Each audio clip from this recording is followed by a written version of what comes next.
To use the Kaiweets 5-in-1 stud finder, model KES02, press the center button to turn the stud finder on. The center button is also used to change the mode to stud, metal, or AC. To use the stud finder to find a wood or metal stud, press the center button and start with the 1/2-inch stud depth for standard drywall. Hold the stud finder upright and firmly against the drywall and press the side calibration button. Wait for the bars to disappear and you hear a beep. Keeping the stud finder against the drywall, slowly move across the surface. When it reaches the edge of the stud, green bars will light up and an arrow will show the direction of the stud.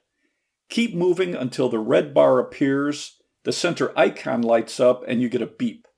The top of the stud finder has notches you can use to mark the center and edges of the stud on the drywall.